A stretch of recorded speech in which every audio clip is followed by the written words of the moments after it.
Alrighty, everybody, welcome back. So, the NHL seems to be melting down over what just happened. And look, I gotta be honest, no matter what the outcome of the draft lottery was, there was gonna be a meltdown no matter what I was expecting, as this was so predictable.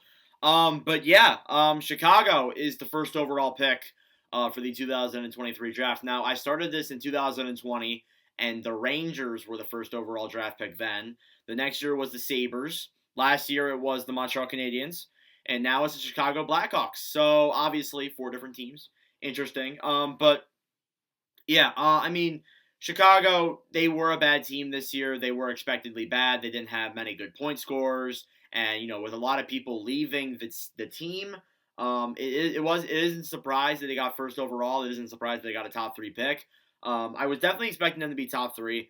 I did predict them to go to Chicago, so that was all me. But I was hoping Arizona and Philly, but obviously they were like 5 picks off. So, anyways, your full order, and we'll go through this pretty slowly. 16th overall, you have the Calgary Flames. 15th overall, you have the Nashville Predators. 14th overall, you have the Pittsburgh Penguins. 13th overall, you have the Buffalo Sabres. 12th overall, you have the Ottawa Senators, which is now Arizona's pick. 11th overall, you have the Vancouver Canucks. 10th overall, you have the St. Louis Blues. 9th overall, you have the Detroit Red Wings. 8th overall, you have the Washington Capitals. 7th overall, you have the Philadelphia Flyers. 6th overall, you have the Arizona Coyotes. 5th overall, you have the Montreal Canadiens. 4th overall, you have the San Jose Sharks. 3rd overall, you have the Columbus Blue Jackets. 2nd overall, you have the Anaheim Ducks. And 1st overall, you have the Chicago Blackhawks, as I mentioned. The Blackhawks, we got the opportunity to, of course, draft Connor Bedard in this year's draft. But there's also some other players to be excited about in this year's draft, along with Matvei Michkov, Adam Fantilli, and multiple others. Look, this year's a deep draft, and I think people saying that, complaining that they're not first overall, they really shouldn't be. Yes, it sucks that you're not getting a generational talent like Connor Bedard, but honestly,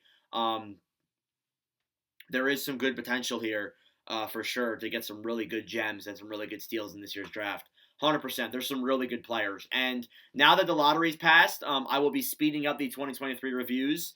As well as that, too, we'll also be doing draft prospect previews. I want to do way more than I did in previous years, of course, while we'll be streaming some games. Anyways, just let me know your thoughts down below in the comments. Going to get a lot of comments saying it's rigged, but, and ESPN, the funny thing is, too, they spoiled the 3rd overall pick, which I thought was kind of funny when they didn't even intend to. Anyways, thank you all for watching. Friday Sports Later, really do appreciate it. Make sure to subscribe down below if you are new. Next 2023 review will be the Montreal Canadiens. Excuse me.